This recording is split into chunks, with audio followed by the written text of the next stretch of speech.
안녕하세요. 허브경제TV입니다. 오늘 볼 종목은요, 하나솔루션을 좀 보도록 하겠습니다. 특별한 움직임은 없었습니다. FOMC가 나왔고, 금리 인하는 됐고, 금리 인하 앞으로 올해 지금 한 3개월 남았는데, 한 2번 정도 더 한다, 이런 얘기들이 있습니다. 좀 긍정적으로 시장은 보고 있는 것 같아요.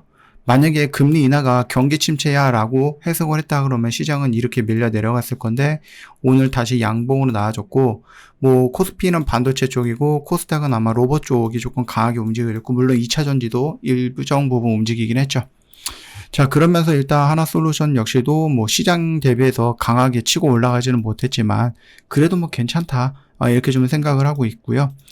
우리나라가 조금 원전보다는 이제 태양이라든지 풍력 이쪽에 조금 치우쳐 있는 거는 맞아요.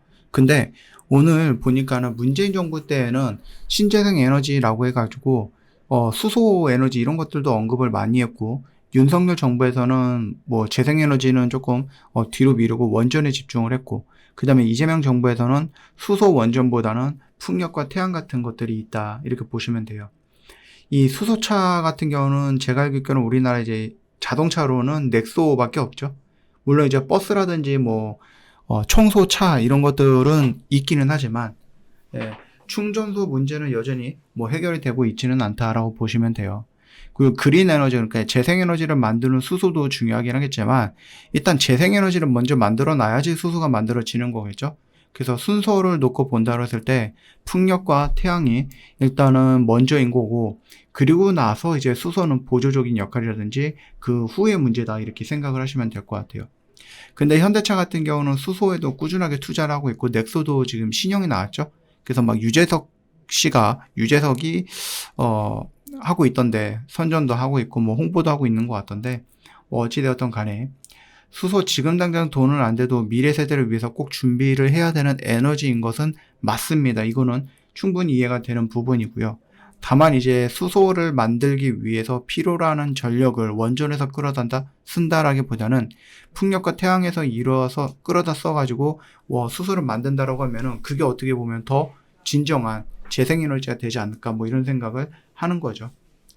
일단은 경쟁 관계가 있는 거는 맞아요. 원전, 그 다음에 태양, 그 다음 풍력, 그 다음 수소, 발전 전지 이런 것들 놓고 보면 다 경쟁 상대인 거는 맞죠. 근데 일단은 예산과 정책 지원이라든지 이런 것들은 좀 한정이 되어 있다 보니까 동시다발적으로 다 성장시킬 수는 없고 이번 정부에서 우선적으로 보고 있는 것은 결국은 태양과 풍력 같은 거다.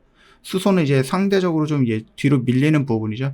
아무래도 우리가 예산을 놓고 본다라고 했을 때에도 원전보다는 태양과 풍력이 더 투자가 많이 들어갈 거고 예산이 더 많이 들어가는 거고 수소는 원전보다 덜 들어가죠. 그래서 이제 수소 예산이 잘 안 보여요.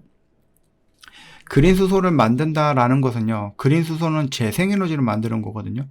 태양력이라든지 아니면 풍력 이런 발전에서 전기를 생산하고 이 전기로 물을 분해해서 그린 수소를 만드는 거예요. 그렇기 때문에 수소 자체가 재생에너지의 운송 수단이 된다는 얘기입니다. 그렇기 때문에 우선적으로 여러분의 순서를 따져본다라고 했을 때 내가 수소를 만들어야 되겠다, 수소를 활용해서 에너지를 해야 되겠다라고 했을 때 이 그린 수소를 만드는 것은 결국 이제 전기로 물을 분해하는 거잖아요. 이 전기는 원전에서 끌어올 수 있고 화력이라든지 이런 쪽에서 끌어올 수 있지만 태양과 풍력에서 끌어올 수 있는 거죠. 그러다 보니까 수소를 하기 위해서는 자연적으로 신재생 에너지라고 불리고 있는 우리 그 태양과 풍력 쪽에 집중을 하는 게 맞다라는 거죠. 그러나 이 태양과 풍력을 만들어 놓고 무조건 수소를 만든다 이게 아니고 이 중간 과정에 또 하나가 필요해요. 뭐죠? 과잉 공급된 그래서 저장할 수 있는 ESS가 필요하다라는 거죠. 그래서 여러분들이 좀 순차적으로 놓고 보면은 동시다발적으로 하는 것보다는 만들어 놓고 만든다 또는 만들어 놓고 만들고 만든다 이런 식으로 갈 수밖에 없는 부분이다라고 생각하시면 될 것 같아요. 그래서 우리나라에서 이제 신재생 에너지가 정상적으로 잘 깔려 있고 과잉 공급된 에너지를 저장할 수 있는 ESS도 잘 깔려 있으면 그 뒤로 이제 수소 생태계를 이룰 수 있다라고 생각을 하거든요. 그래서 수소 부분에 대해서 여러분들이 조금 궁금해 하실 것 같아서 한번 언급을 해드렸으니까 참고하시고, 결국은 수소로 가기 위한 그 과정에도 재생에너지가 1순위다라는 거예요. 그래서 우리가 하나솔루션은 계속해서 좀 지켜볼 필요가 있고, 태양광은 절대로 망하지 않는다라고 말씀드렸던 이유가 이 부분이었다라고 생각하시면 될 것 같아요. 우리가 이제 화석에서 원전으로, 원전에서 신재생으로, 신재생에서 수소로 이런 식으로 에너지의 생태계가 확장이 되어 간다라고 했을 때에도 그 확장이 그냥 한순간에 확 되는 거는 아니고 준비가 돼야지 다음 단계로 넘어가는 것처럼 수소 단계로 넘어가기 위해서는 신재생 에너지 다음에 ESS, 그리고 나서 안정적인 에너지 저장이 확인이 되면은 그때 이제 수소로 넘어갈 수 있는 거다. 이렇게 이해하시면 될 것 같습니다. 참고하시고요. 지금 거의 이제 9월 중순이죠. 중순도 지났죠.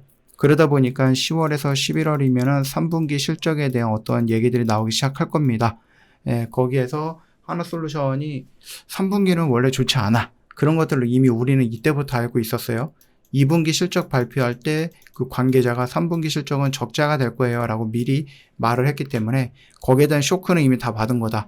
그래서 실질적으로 적자의 폭이 생각보다 더 컸다.